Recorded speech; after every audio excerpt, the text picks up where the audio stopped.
আগে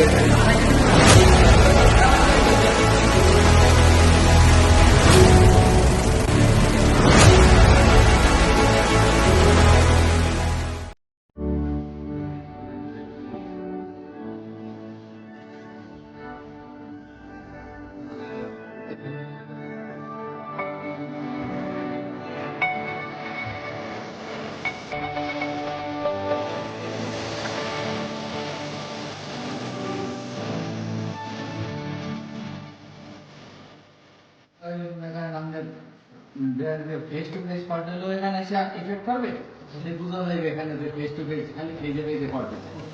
আর যদি ফেজ আর নিউটন কোথায় করে ডাল বা তার ছেড়ে, তখন ওইটা এখানে বোঝা যাবে যে এইটা কোন ফেজ আর নিউটন করছে, ওয়াই আর নিউটন নাকি আর নিউটন, এরকম বোঝা যাবে। সেই সব ফাংশনে এখানে আছে। তো লোড এখন করে গ্রিড থেকে লাইনটা গ্রিড থেকে আসে, গ্রিড থেকে বললো কি যে আপনি 1 মেগাওয়াটের ভিতরে কন্ট্রোল করবেন। আচ্ছা, এই কথাটা বলা হতো যদি 1 মেগাওয়াট কন্ট্রোল দিচ্ছে না, 1 মেগাওয়াটের ভিতরে যদি আমি না রাখি তাহলে আমি 33 কেবি লাইনে কেটে দিই। 33 কেবি লাইনে কেটে দিলে এই জায়গায় আছে 4টে লাইন, এই 4টে লাইন পুরোটাই বন্ধ হয়ে যাবে। তো যার কারণে আমাদের লোড শেড করা হয়, একটা ফিডার বা দুটো ফিডার বন্ধ রেখে ওই 1 মেগাওয়াটের ভিতরে আমরা রাখতে হয়। তো এই কারণে আমরা লোডশেড দেওয়া হয়। তো অনেকে গ্রাম অঞ্চল থেকে প্রশ্ন করে যে আমি সেদিন বললাম যে অনেকে গ্রাম অঞ্চল থেকে প্রশ্ন করে ভাই সন্ধ্যার সময় লোডশেডিং কেন, ঠিক আছে। তো এই সময় বর্তমান সময় কোনো লোডশেডিং নাই, লোডশেডিং আসেনি বেশিরভাগ সময় পিক টাইমে, পিক টাইম বলতে চলে 5টা থেকে 11টার সময়। এই সময় সমগ্র গ্রাম অঞ্চল যেগুলো চলে load, fan load, light load সবচেয়ে বেশি পড়ে। রাখলে ওই সময় চাহিদাটা বেড়ে যায়, চাহিদাটা বেড়ে যাওয়ার কারণে গ্রিড থেকে লোডশেড করতে যায়।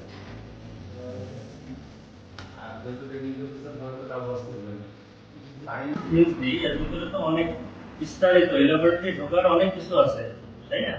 তো যেটা দিলে আপনারা নিতে পারবেন। খুবই বেসিক কিছু আইডিয়া আপনাদেরকে বলি, যেহেতু আসছে ওটা হচ্ছে 33/11 কেভি যে ট্রান্সফরমারের মাধ্যমে ট্রান্সফর্ম করা হয়, সেটা হলো 33/11 কেভি ভোল্টেজ। 33 ভোল্টেজ ইনকামিং হয়, 33 কেভি এবং 11 কেভি এখান থেকে আউটগোয়িং বের হয়। আর এই সাবস্টেশনের ক্ষমতা হচ্ছে 10 MVA। ট্রান্সফরমার আবার দুইটা রেটিং আছে, একটা হচ্ছে 10 MVA, একটা 14 MVA। তো দুইটা MVA এর মধ্যে কুলিং অবস্থায় যদি কাজ করে, ট্রান্সফরমার সকল কুলিং প্রোটেকশন যদি ভালো কাজ করে, তাহলে আমরা এই ট্রান্সফরমারকে 14 MVA তে কাজ করাইতে পারবো। আর যদি কুলিং সিস্টেমটা অন না রাখি, সেক্ষেত্রে আমরা 10 MVA এর ভিতরে কাজ করাইতে পারবো। আমরা নর্মালি 10 এর মধ্যে থেকে কাজ করানোর চেষ্টা করি।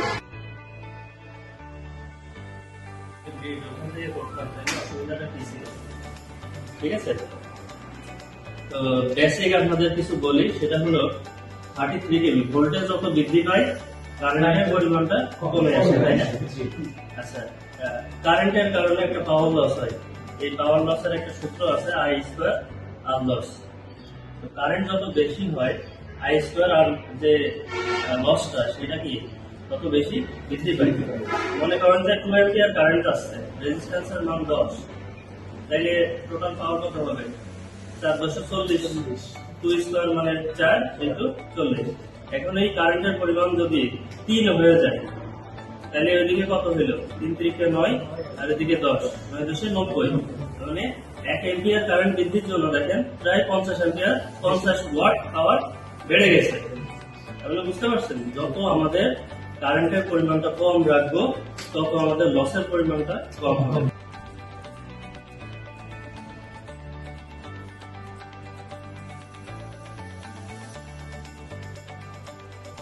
এই যে কয়েল প্রাইমারি এবং সেকেন্ডারি দুইটার ভিতরে কিন্তু ইলেকট্রিক্যালি কানেক্টেড না, ট্রান্সফরমার ইলেকট্রিক্যালি কানেক্টেড না, মানে দুইটা তার একত্রে সংযুক্ত নাই।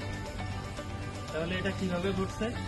প্রাইমারি থেকে সেকেন্ডারিতে বিদ্যুৎ চৌম্বকীয় যে আবেশ আছে, এই চৌম্বকীয় আবেশের মাধ্যমে প্রাইমারি থেকে সেকেন্ডারিতে পাওয়ারটা ট্রান্সফার হচ্ছে। আমার কথা বুঝছেন? তারের কোনো সংযোগ নেই। এখন এই যে প্রাইমারি এবং সেকেন্ডারি যদি তার কোনোভাবে শর্ট হয়ে যায়, তাহলে কি একটা দুর্ঘটনা ঘটবে না?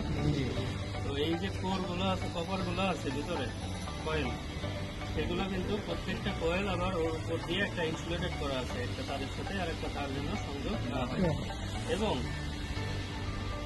কারেন্ট যদি তারের ভিতর দিয়ে যায়, তারটা গরম হয় না? আর এই গরম হইলে এটা তো ঠান্ডা রাখার দরকার আছে। এর মধ্যে ফিউজ অয়েল আছে, তেল আছে, ট্রান্সফরমারের তেল থাকে এই কয়েলটাকে ঠান্ডা রাখার জন্য। এবং এই কয়েলের আর একটা বৈশিষ্ট্য আছে, এরা আবার কি ইনসুলেশন হিসেবে কাজ করে। হ্যাঁ, অর্থাৎ ওই তারের ভিতরে যদি দুইটা তামার তার রেখে আপনি বিদ্যুৎ প্রবাহিত করেন, দুইটা তারের সাথে অ্যাডজাস্টমেন্ট হবে না। বুঝতে পারছেন?